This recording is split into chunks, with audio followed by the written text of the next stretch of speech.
നിങ്ങളുടെ favourite shows ഇനി ഒരിക്കലും മിസ്സാവില്ല. ഇപ്പോൾ C5 കാണും നിങ്ങളുടെ ഫേവറേറ്റ് ഷോസ് തികച്ചും സൗജന്യമായി.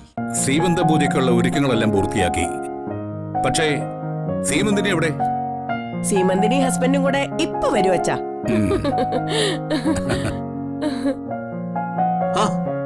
ദേ വന്നല്ലോ.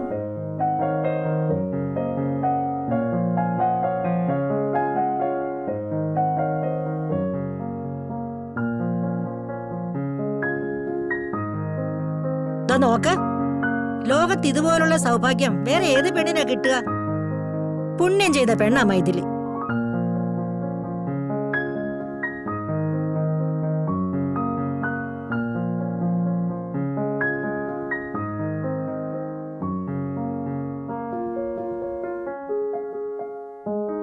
ഭർത്താവ് തന്നെ സീമന്ത പൂജയ്ക്ക് ഭാര്യ ഒരുക്കിക്കൊണ്ട് വന്നിരിക്കുക.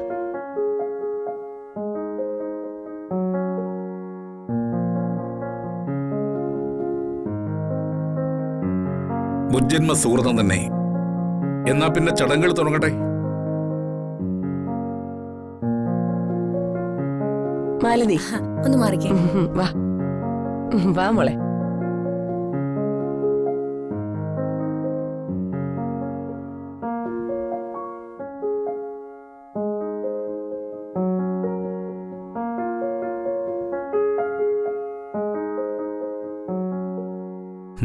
എന്റെ പെണ്ണായിവള, ഇതൊക്കെ കണ്ടു നിൽക്കേണ്ടി വന്ന എന്റെ ഒരു ഗതികേട്.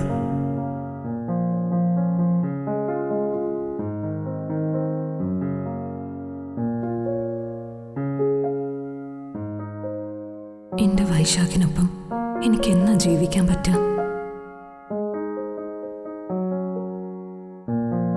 അല്ല, പ്രധാനപ്പെട്ട ഒരാളെ ഇവിടെ കാണുന്നില്ലല്ലോ. എവിടെ പോയി നന്ദിനി? അമ്മയ്ക്ക് നമ്മളാരും പ്രധാനപ്പെട്ടവരല്ല. അവളുടെ വിശിഷ്ട സാന്നിധ്യം ഇല്ലാതെ അമ്മയ്ക്ക് തൃപ്തി വരില്ല.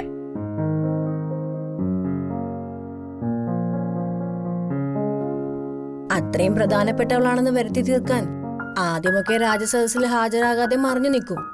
അത് മറ്റൊരടവ്. കുശുകുശുപ്പും കുന്നായ്മ ഒന്നും വേണ്ട ഇതിനകത്ത്. വാക്കുകൾ നല്ല മുല്ലപ്പൂക്കളായിരിക്കണം. എല്ലാ മൃഗങ്ങളെയും മനുഷ്യർ ഇണക്കുകയും ഇണങ്ങാത്തതിനെ വരുതിക്ക് നിർത്തുകയും ചെയ്തിട്ടുണ്ട്. പക്ഷേ ഈ നാവെന്ന മൃഗത്തെ വരുതിക്ക് നിർത്താൻ മനുഷ്യർ ഇന്ന് ഇവരെ കഴിഞ്ഞിട്ടില്ല.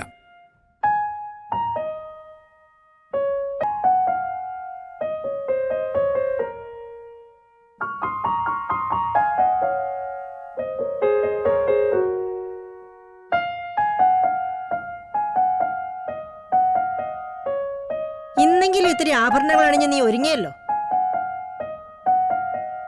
അമ്മയ്ക്ക് സന്തോഷമായി മോളെ.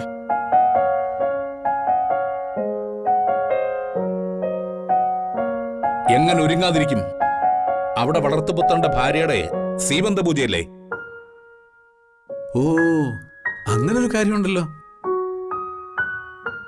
അമ്മ ഇങ്ങനെ ഒരുങ്ങി വന്നതിൽ ഏറ്റവും കൂടുതൽ സന്തോഷിക്കുന്നത് ഞാനാ. അമ്മ ഇങ്ങനെ ഒരുങ്ങുന്ന കണ്ടിട്ട് തന്നെ ഒരുപാട് നാളായി. എന്റെ മനസ്സിന് സന്തോഷമുള്ള കാര്യമല്ലേ മോനെ, അതാ. സീമന്തത്തിന്റെ ബാക്കി ചടങ്ങുകളൊക്കെ ആരംഭിക്കട്ടെ.